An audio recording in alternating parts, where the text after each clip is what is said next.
My name is Sarah, and I am a cheater. That is a label I will have to wear for the rest of my life.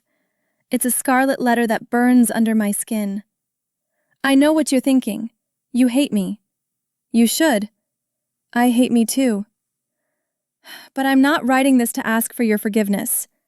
I'm writing this because I need to explain how a good person, or at least someone who thought she was a good person, can do something so incredibly evil. I want to tell you how the road to hell isn't a steep drop. It's a gentle slope, so gradual you don't even realize you're walking down it until it's too late to turn back. It started with a notification, but before the notification, there was the boredom. Ryan and I had been together since we were 16. We were the quintessential high school sweethearts. We went to prom together, we went to college together, we got married at 24. Ryan was my best friend. He knew how I took my coffee. He knew my cycle better than I did. He knew exactly how to talk me down from a panic attack. He was safe. He was home. But after 12 years, home started to feel a lot like a waiting room. Our life ran on a perfect schedule. Monday was grocery day.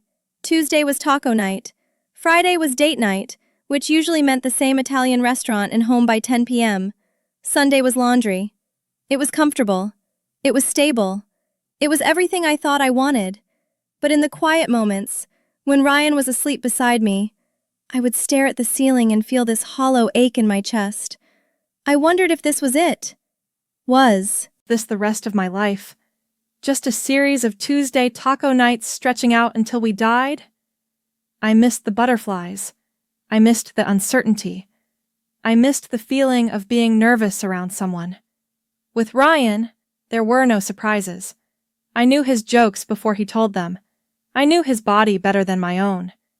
There was no mystery left to solve. I felt guilty for feeling this way. Ryan was a good man. He worked hard, he was kind. He never raised his voice. I told myself I was being ungrateful. I told myself that real love is boring and that the movies lied to us. I buried that restlessness deep down, piled responsibilities and hobbies on top of it, and tried to ignore it. Then came the notification. It was a Tuesday in October. I was sitting at my desk at work, scrolling through Instagram while pretending to look at a spreadsheet. A direct message request popped up. The name made my stomach drop. Liam Vance. Liam was the one who got away. We had dated briefly in college during one of the few times Ryan and I were on a break. It was a chaotic, fiery 2-month romance that ended when he moved to London for an art program. He was everything Ryan wasn't. He was an artist, he was moody, he was unpredictable. He broke my heart when he left, and I went back to Ryan, back to safety. I hadn't spoken to Liam in 8 years. I hesitated. My thumb hovered over the delete button. I knew I should delete it. I knew that opening that door was dangerous. But curiosity is a powerful drug. Curious, I tapped accept. Liam. Hey, stranger. I saw a photo of you on my Explore page. You look exactly the same. Hope life is treating you well. It was innocent, harmless, just an old friend reaching out. That's what I told myself. I typed back. Your output. Only tags are added where appropriate. Me. Liam! Wow, it's been forever.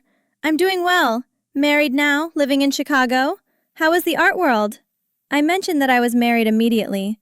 I used it as a shield. I thought that by stating it up front, I was drawing a boundary.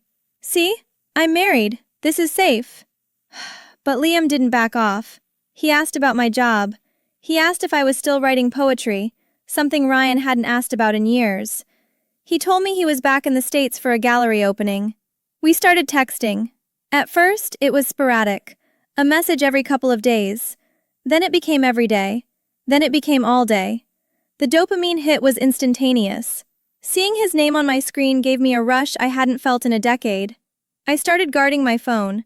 When a message came in, I would tilt the screen away from Ryan. That was the first red flag.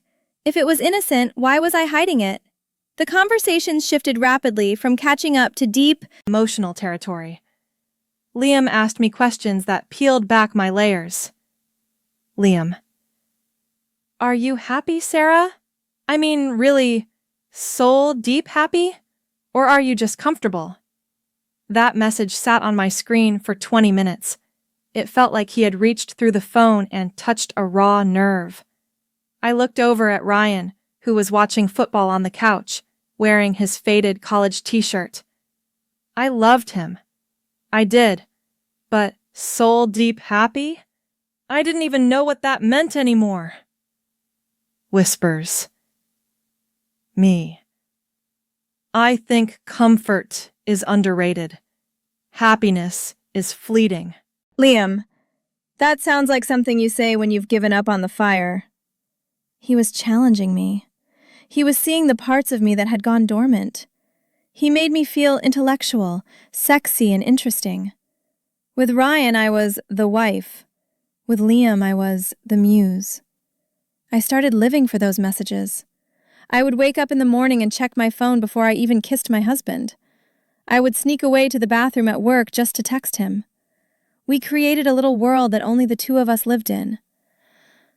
It was an emotional affair, clear as day, but I kept lying to myself.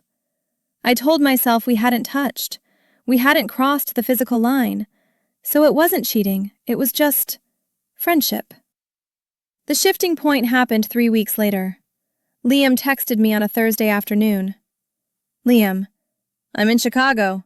My gallery opening is tomorrow, but I'm free tonight. I'd love to see you. Just coffee.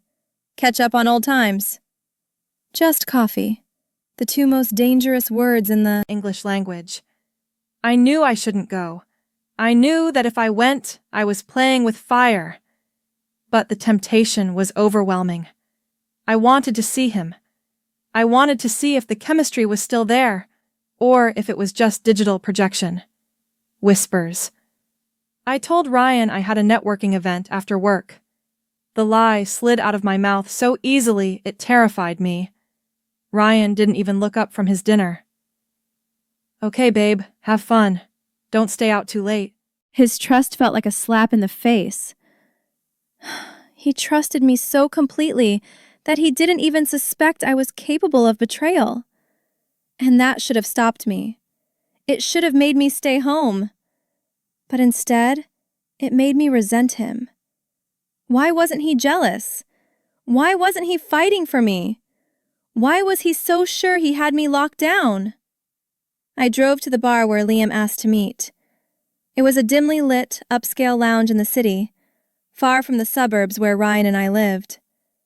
I checked my makeup in the rearview mirror. My hands were shaking. I applied a fresh coat of lipstick, a darker shade than I ever wore around Ryan. I unbuttoned the top button of my blouse. I looked at myself and saw a stranger, a woman on the prowl.